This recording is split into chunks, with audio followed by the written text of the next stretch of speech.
Today I wanted to discuss the top 6 things that impact somebody's confidence when creating and presenting live events. Now, these are 6 myths that people hold about their confidence that really start to affect their ability to show up and present in the most authentic way and with the most level of empowerment and inspiration to get that audience to be inspired to take some action that changes their lives. Now, each one of these 6 myths really is just that. It's just a myth. And these myths can be busted at any point in time. Now, after I've explained each of these myths, I'm going to give you a very simple process that you can use to make sure that they don't affect you anytime in the future. So myth number 1 is simply this: nobody will be interested in what I have to say. Having trained thousands of presenters now to run workshops and webinars and retreats and live events all over Australia and throughout the world, I know that at some point in time they're going to have a feeling inside themselves, the majority of them, where they actually think that nobody is actually going to be interested in what they have to say. Now again, this is just a myth, but it's something that you need to be aware of. With any of these 6 myths, just the awareness of the myth is one of the first steps to being able to deal with it, remove it, and get back to a state of confidence and empowerment. So number 1, nobody will be interested in what I have to say. Now, the second of the top 6 myths is this: I don't have experience in the area or not enough knowledge. So I don't have enough experience in the area, or I just don't have enough knowledge around this actual topic. And if you had potentially had a look at the video that we've done on imposter syndrome, we talk a lot about that concept in there. But again, this is just a myth. And again, the awareness of it is what allows us to remove the energy behind it. Now, the third one is this: I am too young or I am too old. Now, the oldest student we have ever had is 92 years of age, and the youngest student that we have ever had learn how to present from a platform is 11 years of age. So the fact is, I am pretty sure that you fit somewhere in between that bandwidth of age group.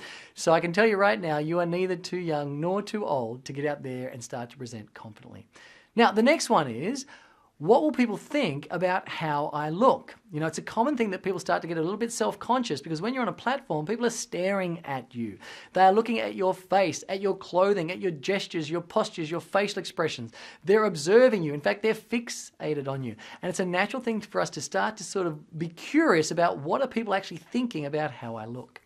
Now, the next one is: I don't have massive qualifications or a grand story to tell, and I don't have funny stories to tell either. In fact, basically, I don't really know anything about that whole concept of being funny. So quite often when we think to ourselves, I don't have these great big stories, I don't have this incredible journey, I don't have this signature trauma that I've been through, or I don't even know how to be funny. None of my friends think I'm funny. So how could I possibly get on a platform and do any of that? Again, this affects our confidence, but it's just a myth. Some of the best presenters in the world are not presenters because they're funny. They're not presenters because they got a great story. They're presenters because they're dynamic in what they do and their content is world class. And the very last myth is simply this: I don't have any charisma. So I don't have any charisma. Now, here's the thing. Charisma is one of these things that can actually be taught to any human being. Charisma is a combination of the words you choose, the tonality you apply to those words, and the hand gestures and postures that you add at the end of that. So charisma is not a naturally occurring thing. People say, oh, you're so naturally charismatic. You've heard that phrase before, I'm sure, when people are discussing people out there. But I can tell you the people that are naturally charismatic are actually just doing something very specific.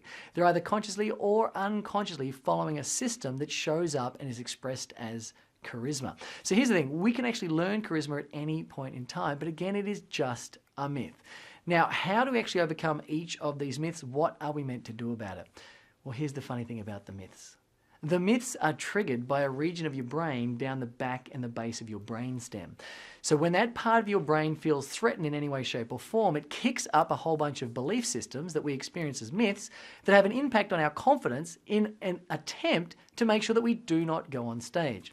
See, a part of your brain known as the hindbrain or the reptilian complex believes that if you go on stage, you're increasing the level of risk and potential danger to you as a person.